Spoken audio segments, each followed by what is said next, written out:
오늘 저희가 드디어 이제 아홉 번째 계명에 대해서 이렇게 다루게 되었는데, 이 아홉 번째 계명은 우리의 언어 생활과 관련된 말씀입니다.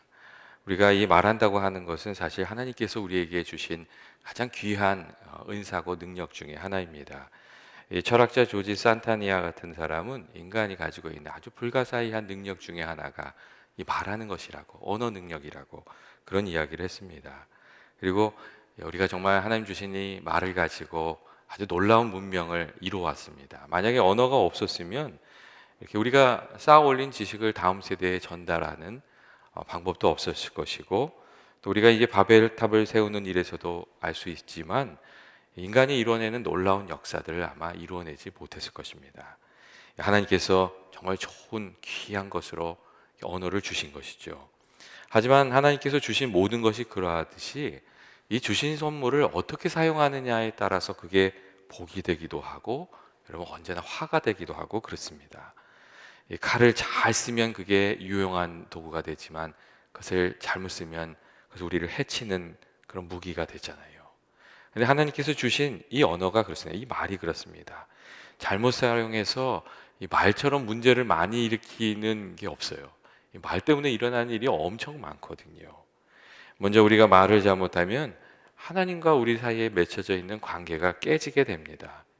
하나님께서 이 십계명을 가르치실 때 하나님의 이름을 망령되이 일컫지 말라고, 말하지 말라, 부르지 말라고 이렇게 말씀하셨잖아요.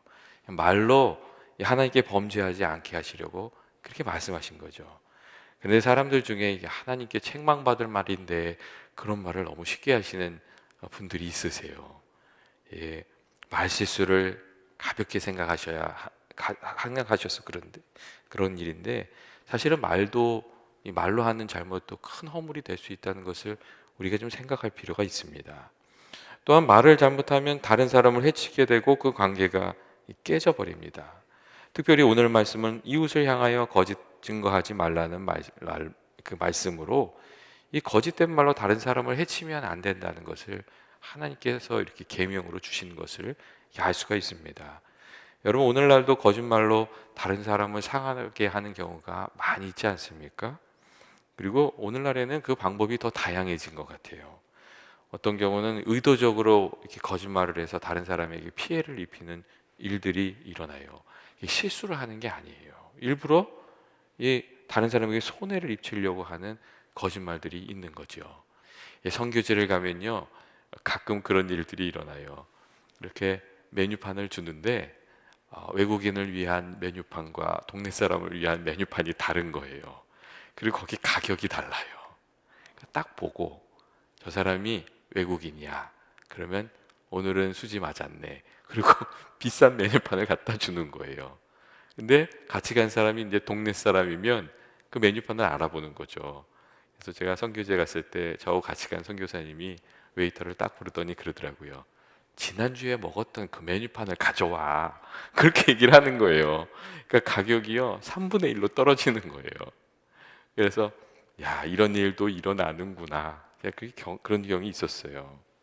또 일부분을 과장하는 방법으로 사람을 속이는 경우도 있고, 또 사실을 왜곡하는 방법으로 다른 사람에게 피해를 주는 경우도 여러분 있습니다. 분명히 그 일이 일어났어요. 근데 작은 일인데 그 일을 크게 만드는 거예요. 그런 경우도 다른 사람에게 해를 입히는 거죠. 또 피해자와 가해자를 바꿔버리는 경우도 있어요. 그러면 얼마나 억울하겠어요. 그 억울한 일이 말로 할 수가 없는 것이죠. 근데 그런 경우들이 이렇게 종종 일어납니다. 또 그리고 사실을 알면서도 말하지 않는 방법이나 이 거짓된 소문을 확산시키고 거기에 편승하는 것도 다른 사람을 해치는 거짓말을 하는 것에 포함이 됩니다. 그러니까 그런 거 있잖아요. 내가 들으니까 누가 그러는데 그 사람이 그렇대. 사실 이 얘기는 저도 많이 했기 때문에 심히 죄책감을 느끼면서 하는 얘기지만, 그렇게 하다 보면은 거짓 증거에 동참하게 되는 것이죠. 진실이 아닌 다수의 여론에 편승하는 것도 거짓 증거하는 것이라는 것을 좀 생각할 필요가 있습니다. 또한 거짓말하는 동기도 진짜 다양한 것 같아요. 어떤 사람들은요, 내가 무시하는 사람을 더 깔아뭉개기 위해서 거짓말하는 경우가 있어요. 깎아내리는 거죠. 근데 예수님께서 그런 공격을 당하셨잖아요. 이 바리새인들이 또 사두개인들이, 그 대제사장들이 촌에서 나온 갈릴리 사람 예수님을 깔아뭉개려고, 그렇게 깎아내리려고 악한 말을 했잖아요. 사도 바울이 끊임없이 고통을 당했던 것도, 모세가 사람들에게 고통당했던 것도 사실은 이 거짓말로 깎아내리려는 사람들이 내뱉는 말 때문에 어려움이 참 많았습니다. 우리가 하는 실수 중에, 흔히 하는 실수 중에 하나가 다른 사람의 수고를 깎아내리는 거거든요. 이 다른 사람의 수고를 깎아내리는 것도 거짓된 말로 다른 사람을 상하게 하는 것이죠. 이런 일들이 우리 안에 많이 있어요. 그리고 어떤 경우는 강한 사람에게 아부하려고 이 거짓말에 동참하는 경우도 있잖아요. 이기적인 목적을 이루기 위해서 이 거짓 증거를 하고, 사회에서 무난하게 살아가기 위해서 보고도 보지 못한 척, 이렇게 거짓에 딸려가는 거죠. 힘 있는 사람 말에 그 편에 드는 거죠. 그럼 어떻게 되겠어요? 개인의 삶도 엉망이 될 뿐만 아니라 그 사회도 병드는 거잖아요. 그러니까 하나님께서 거짓 증거하지 말라고 그런 말씀을 하고 계십니다. 출애굽기 23장 1절부터 3절을 보시면 오늘 한 절로 되어 있는 이 거짓 증거하지 말라는 말을 모세가 이렇게 풀어서 얘기하고 있는 것을 우리가 읽을 수가 있어요. 거기 뭐라고 되어 있냐면 이렇게 되어 있어요. 너희는 거짓된 풍설을 퍼뜨리지 말며, 이렇게 되어 있고, 악인과 연합하여 위증하는 증인이 되지 말며, 다수를 따라서 악을 행하지 말며, 그 송사의 다수를 따라 부당한 증명을 하지 말고, 가난한 자의 송사라고 해요 편벽되이 두둔하지 말지니라. 그런 말씀이 있어요. 그러니까 거짓 소문을 만들지 말고, 악인의 편에 서서 위증하지 말고, 또 다수가 간다고 해서 거기에 따라가지 말고, 가난한 자라고 해가지고 편들지 말라고, 진실이 중요한 거라고 그렇게 얘기하고 있어요. 그리고 8절 말씀을 보면 무슨 얘기도 하냐면 뇌물을 받지 말라고. 뇌물은 받은 자의 눈을 어둡게 하고 의로운 자의 말을 굽게 하는 것이라고, 진실을 왜곡하는 것이라고, 그런 이야기도 해주고 있습니다. 제가 예전에 어떤 팀하고 남미로 선교 여행을 갔어요. 근데 이제 필요한 것들이 있어서 몇 분이 이제 물건을 사러 나갔거든요. 물건 사러 나갔는데 운전을 하고 가시다가 사고가 난 거예요. 사고가 났는데 이제 막 동네 사람들 다 나오고 경찰이 오고 이제 그렇게 된 거죠. 근데 그 사고가 이 선교팀 사람들이 잘못한 것이 아니고 갑자기 마을에서 차가 확 들어오면서 옆을 받은 거예요. 이렇게 눈으로 봐도 누가 잘못했는지 알 수 있는 거예요. 근데 이제 경찰이 왔잖아요. 근데 동네 사람들이 다 몽땅 뭐라고 얘기하냐면 우리 동네 사람이 아니라 저 사람이 잘못한 거라고 얘기를 하는 거예요. 그래서 그 선교팀 가신 분들이요 꼼짝없이 다 뒤집었었어요. 그래가지고 이제 엄청 상처를 받고 돌아오셨어요. 그리고 이제 그런 얘기를 하는 거예요. 그분들이 자기는 사실 여기를 도와주러 왔는데 이렇게 당하고 나니까 이게 선교지에 이게 내가 왜 왔나 싶기도 하고 억울한 마음도 들고 그렇다는 거예요. 결국 그렇게 그 마음을 가지고 무슨 선교를 할 수가 있겠어요. 이 거짓 때문에 베풀 것 받을 그분들도 또 받을 것도 못 받고 그 동네가 그렇게 돼버린 거죠. 이게 거짓이 끼어들게 되면은 참 여러 가지 일들이 일어나는 것 같아요. 하나님께서 왜 거짓 증거하지 말라고 하시겠어요? 하나님 선하신 분이시고 우리와 깊은 교제를 나누면서 살아가기를 원하시는데 우리 안에 이렇게 거짓이 있으면 하나님과의 관계가 다 끊어지기 때문에 하나님께서 거짓 증거하지 말라고 말씀하시는 거죠. 하나님의 가장 중요한 성품이 하나는 사랑이고 하나는 거룩함이잖아요. 근데 거룩함이라는 것은 거짓이 없다는 이야기잖아요. 그러니까 하나님께서 또 하신 말씀을 이루시는 분이시고, 근데 하나님을 믿는다고 하면서 거짓으로 살아가면 하나님의 백성이라는 것을 스스로 부인하는 것일 뿐만 아니라 하나님을 대적하는 일이 되잖아요. 그러니까 하나님과의 관계가 끊어지는 것이죠. 그래서 요한복음 8장 44절 말씀을 보시면 예수님께서 마귀는 거짓말하는 이요 거짓의 아비라고 이렇게 이야기하시면서 거짓을 행하는 이는 하나님을 따르는 것이 아니라 마귀를 따르는 것이고 하나님께 속한 것이 아니라 악한 것에 속한 것이라고 이제 그런 이야기를 하셨습니다. 그리고 욥기 1장 8절 말씀을 보시면 사단이 이렇게 하나님한테 딱 왔을 때 하나님께서 사단한테 그렇게 얘기해요. 야, 욥에 대해서 소개하는 말인데 그렇게 해요. 너 내 종 욥을 주위에서 봤냐? 딱 그렇게 얘기하세요. 그러면서 딱 하신 말씀이 이래요. 그는 온전하고 정직하여 하나님을 경외하며 악에서 떠난 사람으로 그와 같은 사람이 세상에 없다고 그렇게 말씀하세요. 그러니까 하나님께서 욥을 보실 때도 뭘 보셨냐면요, 그의 정직함을 보셨어요. 그만큼 중요한 것이죠. 그렇기 때문에 우리가 하나님과 교제를 나누면서 살아가려면 하나님 백성의 모습에 합당하게 진실하고 성실하고 정직한 삶을 살아가야 하는 줄로 믿습니다. 또 하나님께서 거짓 증거하지 말라고 하시는 일은 억울한 일을 당하는 사람들이 없게 하시려고 하시는 뜻이 있습니다. 공평하신 하나님께서 거짓된 말로 손해보거나 마음에 상처받는 것을 원치 않으시는 거죠. 그래서 하나님께서 거짓 증거하지 말라고 하시는 거죠. 성경에 보면 마음 아픈 얘기들이 많이 있는데 그 중에 하나는 아합 왕의 부인이었던 이세벨이 그 나봇의 포도원을 뺏기 위해서 거짓 증거를 하는 거예요. 아합 왕이 원래 나봇한테 포도원을 좀 팔으라고 했거든요. 근데 나봇이 하나님 말씀에 어긋나기 때문에 내가 못 팝니다. 그래요. 그러니까 아합이 그래도 하나님 좀 두려워하는 마음이 있어서 속으로요 끙끙 앓아요. 그랬더니 이세벨이 와서 왕이 돼가지고 그러고 있냐고, 내가 그거 뺏어 줄게 그러더니 딱 소문을 어떻게 냈냐면 나봇이 하나님과 왕을 저주했다고 소문을 내는 거예요. 그리고 거짓 증인을 딱 세워서 나봇을 죽여버리고 그 포도원을 뺏어버리거든요. 그러면서 의기양양하게 아합 왕한테 갖다 주는 거죠. 예, 쪼다같이 그것도 하나 못 뺐냐고 이제 그러는 거예요. 근데 나중에 하나님께서 그거 심판하시잖아요. 하나님께서 이세벨을 심판하셔서 이세벨이 떨어져 가지고 죽는데 개들이 와서 그걸 물고 가서 개의 먹이가 되게 하세요. 하나님이 그렇게 이세벨을 심판하시죠. 그러니까 하나님께서 보여주신 거예요. 이 악을 행하면서 거짓말을 하면서 성공할 수 없다는 거. 그걸 하나님이 보여주신 거죠.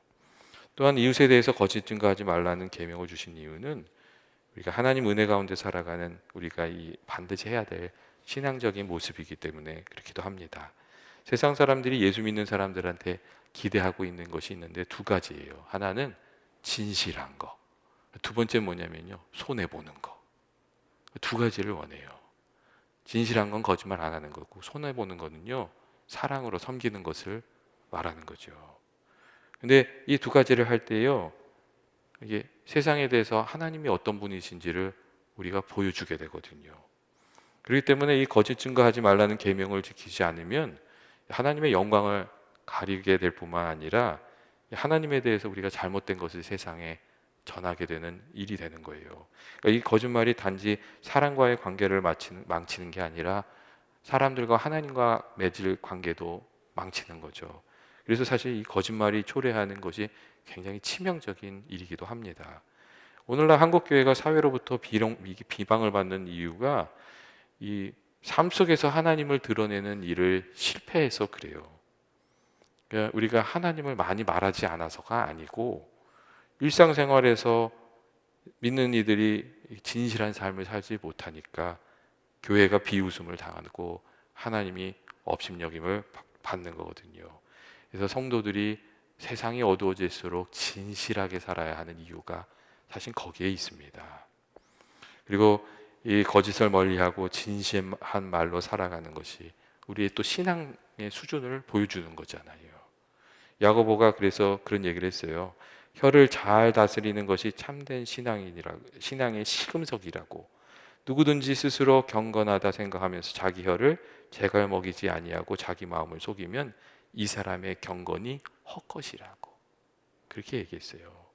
때때로 사실 내 속마음은 그렇지가 않은데 제가 말이 좀 거칠어요, 이렇게 얘기할 수도 있고, 어떤 분들은 제가 뭐 말은 좀 하지만 뒤끝이 없습니다, 이렇게 얘기하시는 분들도 있으세요.